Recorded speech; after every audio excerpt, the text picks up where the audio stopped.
What's going on, ladies and gentlemen? Happy Friday. I'm so grateful and excited that you guys are here with us this evening. My name is Nick Teixeira, and we are a community of people committed to creating positive waves of change for ourselves, our community, and the world.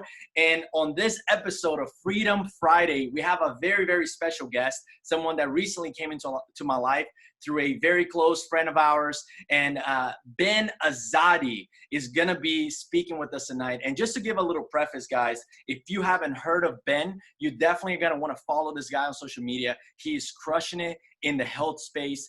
Right now, he is the founder of Keto KAMP, which is a camp where he educates and helps people understand the power of a keto diet and helping people turn into their healthiest versions. All right. So he has a growing podcast where he interviews some of the top and most influential people when it comes to health. He also has 3 books, and he is just a leader that is truly disrupting his space. He also has over 100,000 followers on YouTube, and this man is just crushing it. So Ben, are you here with us tonight?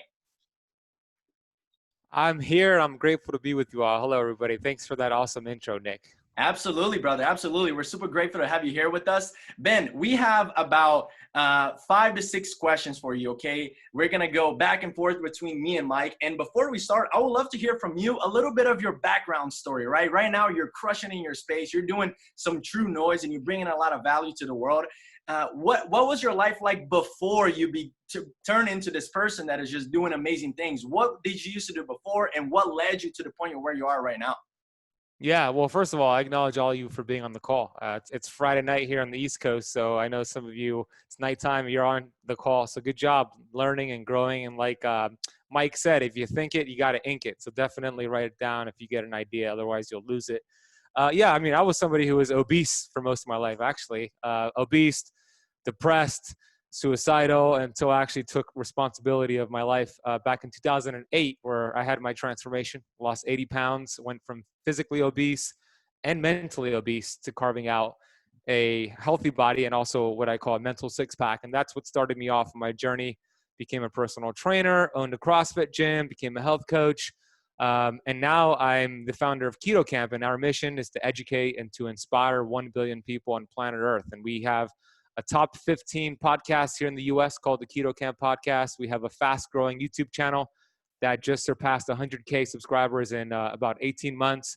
And actually, I'm going to give you some tips on YouTube during the call. But yeah, we're on a mission to educate, to teach people that you could create greatness in your life, and it really starts with your health. And that starts with a thought. You know, you could manifest health with a single thought, and you can manifest disease with another thought. So yeah, we're all about that, internal, external, all the things that you talk about here. And I love the theme of Freedom Friday, because actually my last name, Azadi, so my parents are from Iran, they immigrated here, but Azadi in Farsi actually means freedom. That is the literal definition of my last name. So this is the perfect fit right now. Wow, that's amazing. That is perfect, man. And congratulations again for everything that you're doing. I think that, you know, we're so connected with a lot of people in the space, but it takes a certain individual to really stick with something long enough to begin to, you know, really see the fruits of their labor. So, and you're doing that. So we're super inspired to have you here. And with my first question to you is this. Can you tell us a little bit, an overview, right? For someone, all of us are very health conscious here, okay? Tell us in a general sense, what are some of the biggest benefits that you've seen with a keto diet, right? We understand that, you know, from my awareness, which I'm new to the whole concept, but limiting the carbs so that you're able to get your body into ketosis, that's going to help your body heal itself, lose a lot of the extra weight. But even beyond that, what are some of the benefits that you've seen in your own life that a lot of people can expect to see if they decide to take that lifestyle into their hands? Yeah, totally. I mean, when you go on Dr. Google and you type in what is the keto diet, you're going to get a lot of information, over 100 million results actually. But a lot of people who teach keto, they actually teach it the wrong way. They're all teaching you how to lose weight fast, and that's just not my approach. I always come from an approach of cellular health, right? We have this magnificent body, which is the human body, which I call, by the way, the world's greatest physician, that we have access to 24 hours a day. So we can tap into that. And ketosis is one of the ways to do it, because keto is not a diet. Keto is a metabolic state. And ketosis has been around since humans have been around, 2.5 million years. So it's not new.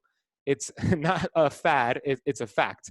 So ketosis essentially means you're dropping your carbohydrates low enough so you can start burning fat and producing ketones. The significance of that for an entrepreneur, by the way, it's like having a superpower, because ketones are the primary fuel source for the human body. When you think about babies, by the way, babies that are breastfed, I know there was a baby on here, babies that are breastfed are actually in and out of ketosis because breast milk has saturated fat and cholesterol, and the body actually thrives off of those two things, because guess what?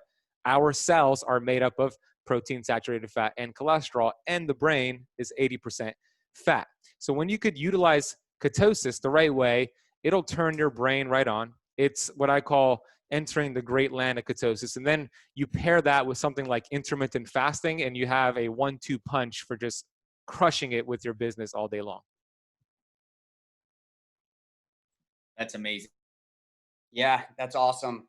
That word ketones, I feel like for Americans specifically, it's such a new word.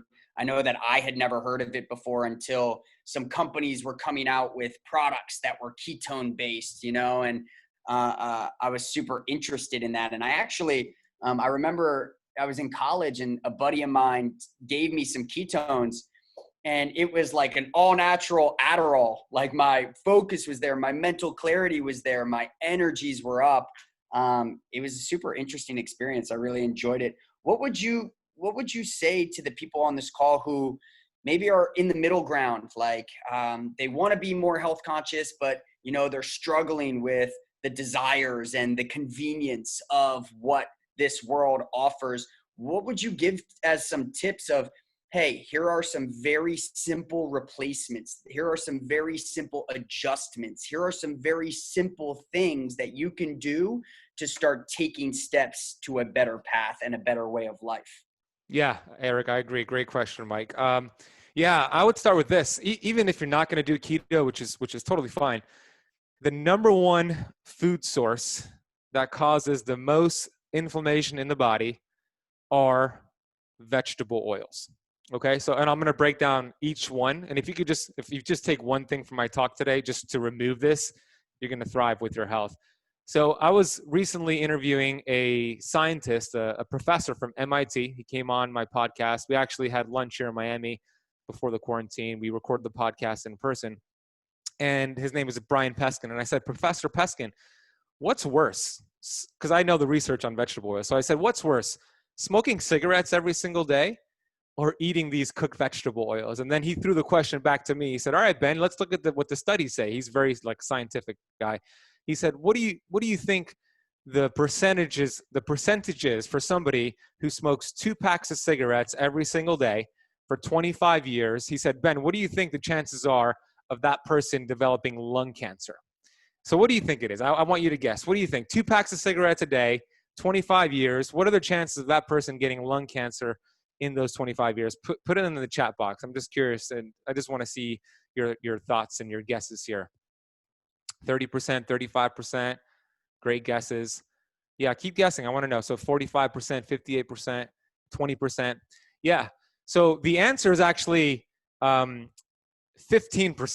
which is lower than what you would think, right? So then, and by the way, I'm not advocating smoking here. I'm just trying to make a point. So then he asked, what do you think the percentage is for somebody who eats cooked vegetable oils every single day for 25 years? What are their chances of getting heart disease and or cancer? What do you think the percentage is for that? I want you to guess now again. 62% says Mike, 65%, 70, 75, 30%, 80%. So Dennis is the closest. 86% chance of getting heart disease and cancer from the vegetable oils versus the cigarettes. Oh my gosh, right? So there was a study I read in this book called The PEO Solution. Plate of French fries cooked in canola oil, which is one of those toxic oils, resulted in 132 days of cellular inflammation. That means 5 minutes of pleasure, 5 months of dysfunction. So here's the list. Here's a list for you to write down. If you have any of these oils, if your kids are consuming these oils, we got to get it out. We got to make a change. So write them down. I'll go a little slow here. Canola oil, corn oil, soybean oil, cottonseed oil, safflower oil, sunflower oil, and peanut oil. There might be one that I'm missing, but those are the toxic oils out there. And guess what? They're everywhere. You go to Whole Foods, you go to the hot foods bar, it's loaded in Whole Foods. You go to the olive oil bar in Whole Foods, it's loaded in there.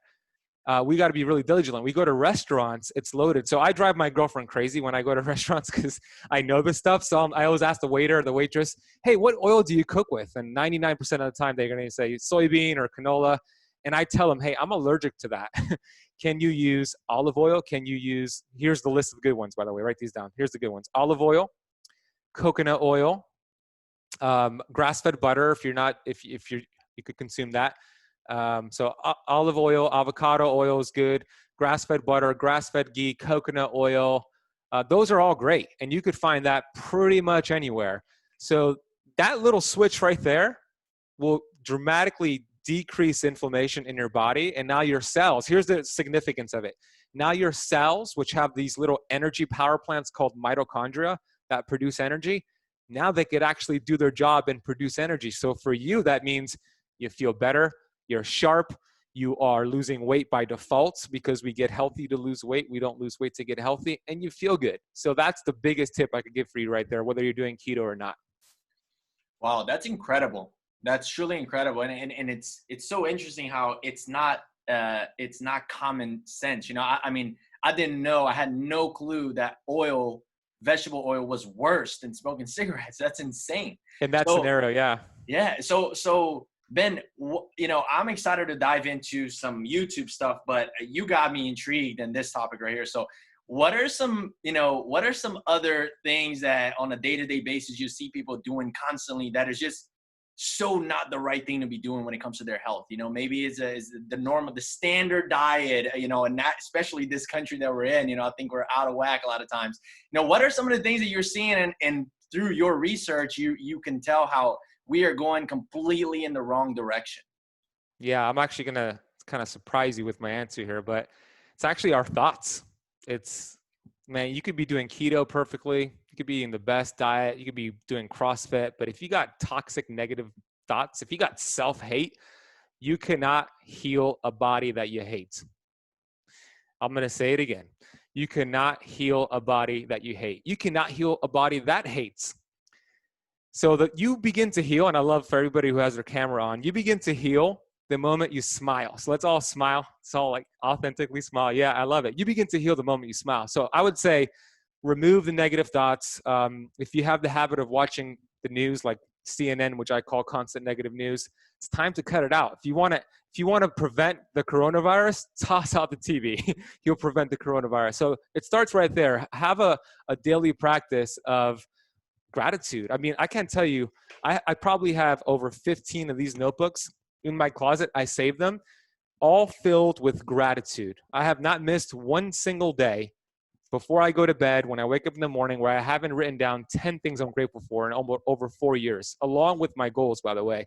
So you begin to heal. Love and gratitude are two of the biggest healers you have in this world. And I share about this a lot in my videos, and people who are very scientific, they're like, oh, this is a whole bunch of woo-woo hippie bullshit. Give me the science. And I say, okay, let's test your blood glucose and ketones, and then get stressed out and let's test it again. Your glucose will rise up, your ketones will drop, you'll be storing fat, and you don't even eat food. So if you want the scientific reason, that's what's going to happen. So I would start right there. Have a positive mindset. I mean, this group is perfect. You surround yourself with other like-minded individuals.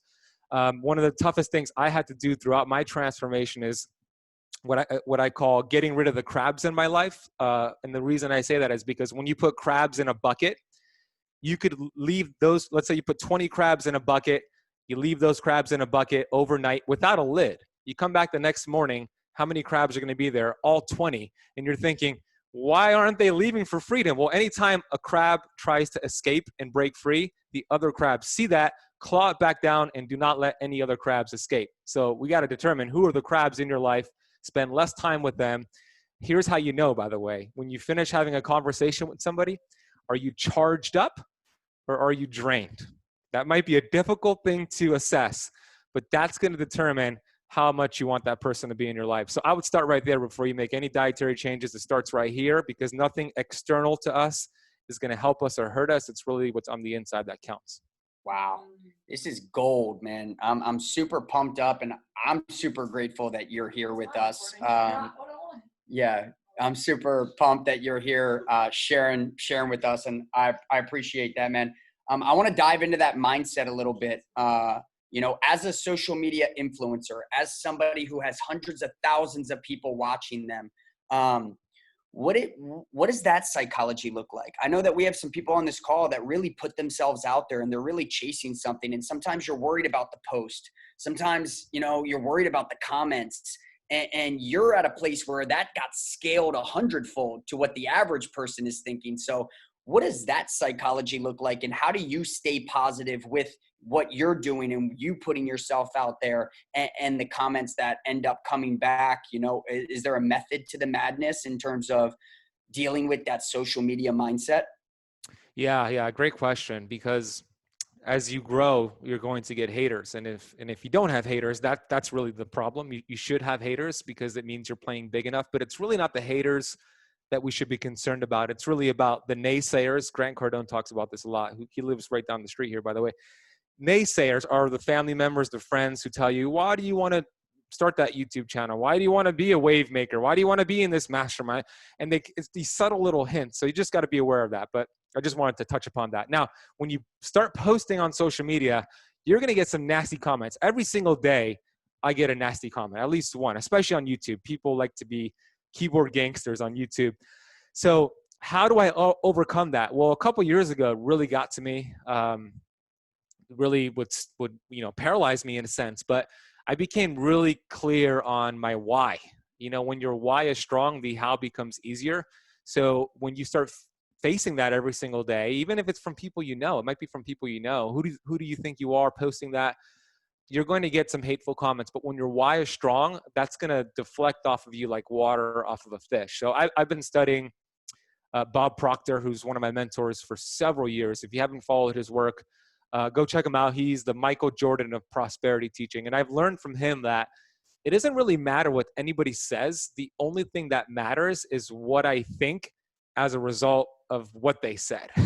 So it's really going to be important for you to be really convicted in who you are. I can't tell you how much it breaks my heart right now more than ever, when we live in a world that is really crazy and we need to be united, how much hate. It's the complete opposite on social media. I get more hate on my social media these days than I did before all this started to happen with the quarantine. And it's a shame, because we should be coming together. So it's important to send those people love. I pray for those people. I send them love because they need it the most. But yeah, to answer your question, be convicted in your message, figure out your why, and send love to the haters. They need it more than anybody else. What a great answer. What a great answer. I love that, Ben. And, you know, I think what I'm observing as you saying this, right? Because I think us as entrepreneurs, we get so focused on the how, you know, what are the strategies? What are the little things that we need to be doing in order to grow that 100K and all these different things. And what you're saying is that it truly begins and stays internally, right? It's what you are doing inside of you as you're experiencing things that is creating that result. So that's amazing, first of all. And my question follow up with that is, if you were to do it again, right? You know, you've been in this space for a while. You've been working on yourself, obviously, for a very long time as well to get to this point, that personal development. What are some things, maybe top 1 or 2 things that you would have done differently? Or you know, I understand that everything led you to this point, but what are some things that maybe some growing pains that if you had learned or realized earlier, it would have saved you time? And that, you know, it would help you get to where you are maybe a little bit sooner to help everyone else that's on their journey right now. Yeah, awesome questions. I love it. I see Jessica likes Bob Proctor as well. I love it. Yeah, it would be the self-limiting beliefs. I mean, how many of you have ever had self-limiting beliefs? I want to see, raise your hand, honestly. Yeah. I still get them, right? But if I understood what they really meant, it would have really took decades and put it into days, right? So self-limiting beliefs, what is that? It's when you tell yourself you're not good enough, you're not smart enough, you don't look good enough, whatever it is that you tell yourself that limits you from accomplishing that goal. So I understand now what they really are, and they're really just conditioning. It's really all of our past experiences, our upbringings that form these thoughts. So whenever we have a self-limiting thought, it has nothing to do with who we are or our potential, and it has everything to do with our conditioning. So the story I like to share is a story about a baby elephant. So I want you all to picture a baby elephant that's born out in Africa, and this baby elephant is put to work all day long, right? They put this baby elephant to work all day long. After a long day's work, they now tie shackles around this baby elephant, all the ankles. So picture shackles going around the ankles of this elephant. They stake it into the ground, and they leave that baby elephant there overnight. The baby elephant tries to break free, tries to break away, but it's just a baby. It cannot break free, right? And they do this day after day after day. And the elephant tries for weeks to break free, and then eventually stops trying because he realizes he can't break free. Now, fast forward several years later, this same elephant is now a full-grown beast, capable of pulling 10 times its own body weight, a railroad cart, whatever it wants to do. It's a beast now. They put this elephant to work all day long, and they tie the same shackles around the ankles of this elephant, stake it into the ground, and that elephant will not even try to escape and break free because it's been conditioned to think that, oh, the shackles are on the ankles, I'm stuck here, I'm not going anywhere. That baby elephant, that full elephant would actually die before it tries to escape. So my question to you is, what are the conditionings that have caused you to create these thoughts? What are the shackles you've placed on yourself? So just understanding that our greatest power is really our power to choose a thought. Like you could tell me right now, Nick could say, dude, this information is pure crap, man. Why are you telling my audience this? Now, I could receive that information, and then I have the ability to choose a thought. I could choose a thought. Maybe I could choose a thought, oh, this information does suck. What am I doing? Or I could say, oh, maybe I could grow a little bit. Maybe I could learn about what he means here, right? So the point I'm trying to make is that we have the power to control our thoughts. We could choose negative thoughts. We could choose powerful thoughts. The average person thinks 60,000 thoughts per day, and 90% of those thoughts are the same thoughts from the day before, which are mostly negative. So I would go back and I would tell myself, Ben, stop thinking negative thoughts. It has nothing to do with who you are. It's all of your conditioning, and start choosing a better thought, because whatever we think about, going back to gratitude, we bring about. The second thing I would do is I would find a group of people who are crushing it, and I would hang out with them, just like you're doing right here. I would start cutting out people out of my life sooner. I would start reading books, listening to books in my car, listening to books when I'm working out. I started to do that later on in the game, but I would have done that day one, because that's going to separate you from anybody else. It's going to separate you from that person who's in your space, who's working out to music, who's driving in the car, listening to music, who's walking their dog and listening to music. But if you could take that time and take it and to study, you're going to gain so much knowledge, and it's going to separate yourself. So I would have told myself, start doing this now. Those are the two things I would have told myself. Great answer. Wow. I'm getting so much value here. I'm loving this call. For my last question, man, I'm kind of stuck because I want to ask it, but I feel like I already know the answer, but I don't want to prejudge, and I want to give you the chance to answer. So I've been hearing a lot about thoughts, right? My question originally was one concept.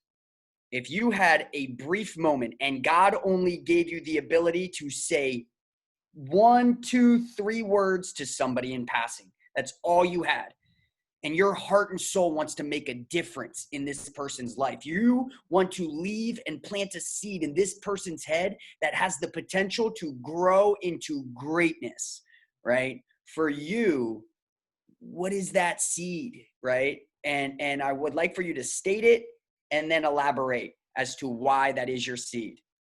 3 words? Up to 3 words. 3 words max. That's a difficult question. I have the answer, though. Max. I would say to that person, you are responsible. When I took responsibility, my life changed. So what does that mean, responsibility? Your ability to respond. It goes back to your thoughts. So when you take responsibility, you become a victor of your future and you stop becoming a victim of your past. Okay, so I am responsible. You are responsible. I would tell that person, you are responsible for everything that's happened to you. I know that's a difficult pill to swallow and some crazy things have happened to people, but we are responsible for everything. So that's what I would say. Those are my 3 words. It was a difficult question to answer, but great question. That's amazing, Ben. I actually thought you were going to say you are enough because I think a lot of people lack that self-love part. But I think that this follow-up one of you are responsible gives the ownership and the control to change the situation. So I love that. That's great.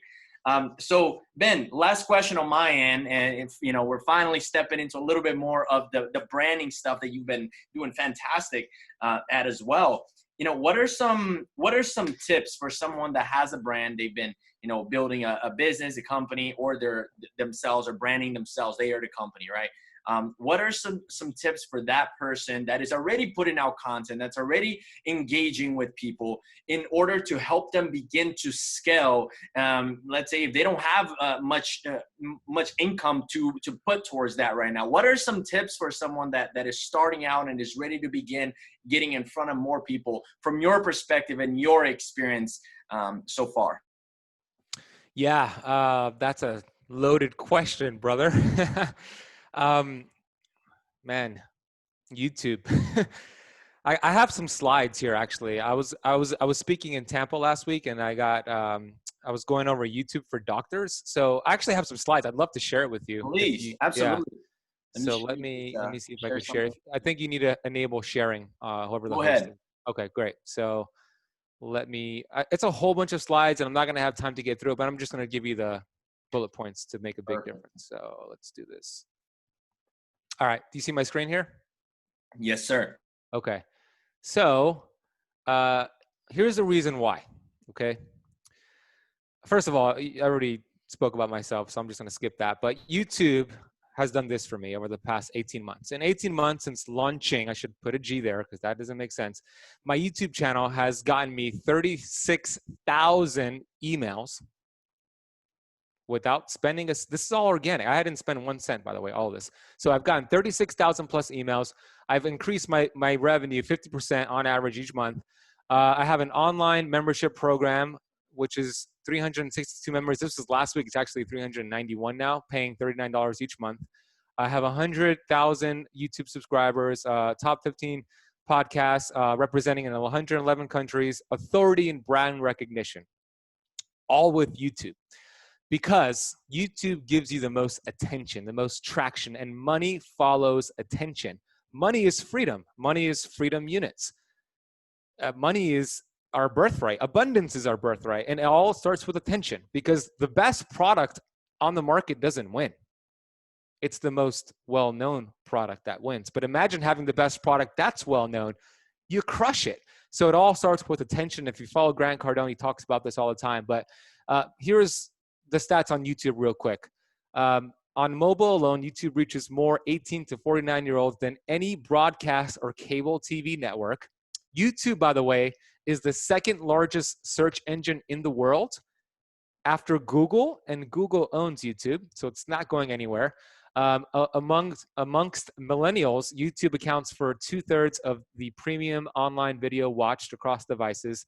Time people spend on watching YouTube on their TV has doubled year after year. And let's face it, now that everybody's spending more time at home, it's increased even more.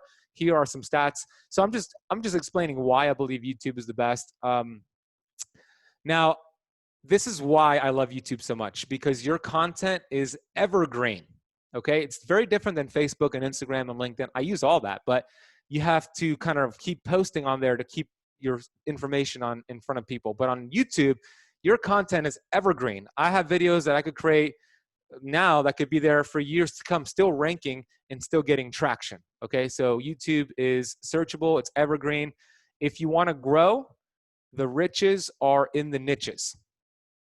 Meaning, YouTube rewards niches, niche channels. Whatever your channel is, you want somebody to show up to your channel just by reading your name. They know what they're going to get. They come to my channel, they see Keto Camp, they know they're going to get keto, as opposed to me saying Ben Azadi, the health guy, or something like that. I would not grow as fast if that was the case. So what is your niche? The riches are in the niches.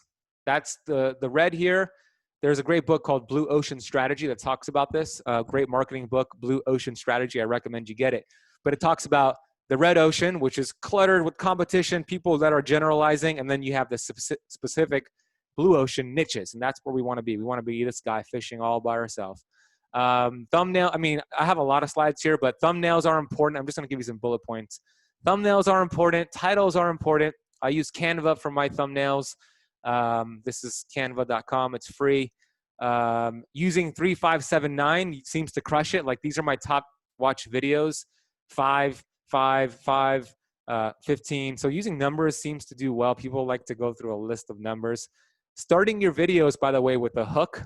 Let me just stop the share real quick. Starting your video with a hook to keep them on your video is so important for YouTube to reward you, because YouTube rewards how long you can keep them engaged on a video. So let me give you an example here.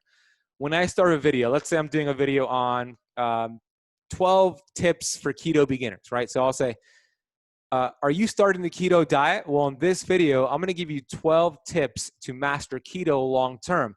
And by the way, number 12 on this list, it's going to be very surprising, but it ties it all together and it's going to help you accomplish your goal. Let's do this. And I go right into the video. So what did I do there? I just planted a hook. They're going to want to watch the whole video. What's number 12? What does he mean?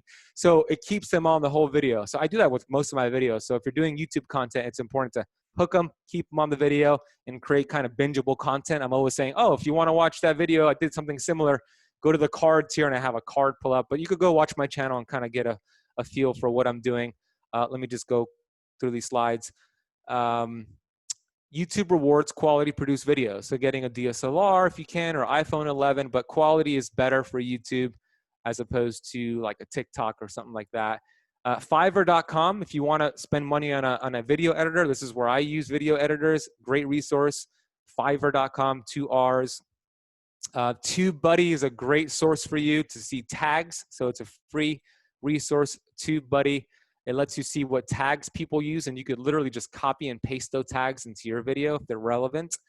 And if you want to see my exact YouTube setup, I have it at ketocampkit.com. You can see exactly everything I use, lighting, mics, and all that. You can see that there. Here are some more resources for you for YouTube. Unsplash for professional stock photos, video blocks for B-roll, Rev for transcripts, Epidemic Sound for royalty-free music, and then Videvo for more stock footage. And here are some more nuggets before I wrap this all up for you. Create a free ebook. That's how I was able to get those email leads. I have my 12-page ebook called the Keto Kickstart Guide. I actually recommend all of you go and get this. Yes, if you want to learn keto, get it for sure. But you could also see how I formulated my ebook, and then the series of emails you get 3 series of emails once you get the book. And you could kind of just model what I'm doing, but it keeps them engaged. YouTube videos, 10 to 20 minutes is the sweet spot. YouTube rewards watch time. Block out videos 1 day per month to just crank out 4 videos. Do 1 video per week on your channel. And then here's what I do. So I take my YouTube video, let's say it's 15 minutes in length, and I'll get 10 to 20 other social media posts from that 1 video to post on LinkedIn. I have my assistant doing it now, but LinkedIn, Facebook, Instagram, Twitter, TikTok. And I use this company, Repurpose House, who kind of does it all together for me. My coupon code is actually my full name, Ben Azadi. But let me just show you real quick what I mean by that. Let me just open up a tab here and show you exactly what I mean. I'm just going to go to my Instagram. So let me share this again for you. So here is my Instagram. Let me go to my page. So here's all these videos here that you see. They're not recreated. They're all from my YouTube videos that are chopped up. They're put titles and transcriptions. Let me just show you an example of, I'll show you this one. So you can see transcriptions, titles. It's branded for me. So, all roads lead to YouTube. And I know this is a fire hose of YouTube information coming at your face, but I just want to inspire you to start a YouTube channel. look at what I'm doing, look at other people in your space, model them, because success leaves clues. So that's what I would say. YouTube is the strategy to use. Use it as number one. Prioritize it. I treat YouTube as a 7-figure business instead of a hobby. I'll tell you one more thing to inspire you. I live in beautiful Bay Harbor Islands, Florida, which is right by Miami Beach. And I live in this beautiful building. It's incredible. It's a brand new condo. I live here with my girlfriend. It's not cheap. YouTube, just by turning on ads on YouTube, pays for my rent. I get a check from them every single month and plus more. Okay. So that is passive income that you could use now for other things, and your rent or whatever it is. It could really help with freedom. Money is freedom. So I hope that was helpful. I know it was a lot of information. Absolutely, Ben. Yeah, I mean, that just really, it gives the perspective. You know, I think I know for myself, I've been really focused on Facebook and Instagram, but I think that it just puts the perspective that it hasn't died out. YouTube is actually, I love the concept of evergreen. It makes a lot of sense. That was really, really good. Awesome. So I'm super grateful. Yeah, Ben, I mean, this was fantastic. I got a lot of hours. I got notes on notes over here, and I'm excited to continue to learn from you. I'm going to go ahead and put your information on the chat for all the people live watching this. Guys, go ahead and give Ben a follow. Get connected with him. We're also going to put that on our YouTube video description. Ben, do you have any last words for everyone that's here? Any last message before we close out the recording, and then we go into maybe 5 to 10 minutes of opening for all the people live here? Yeah, action takers rule the world, not intention takers. So you got to take action. The world rewards action. Just saying you're going to start a YouTube channel or you're going to do that, make that phone call, it's not enough. You know, that's the truth. And I've had coaches tell me that it's not enough. You got to take action, because saying you're going to do it but not do it is like winking at a pretty girl in the dark. It's ineffective. Wow, that's so good. That's amazing, Ben. Beautiful. We're super grateful to have you here. For those of you guys watching this recording, I know that you took a lot of value from this. Go ahead and give Ben a follow, get connected with them, and we're excited to see you next week. God bless, guys.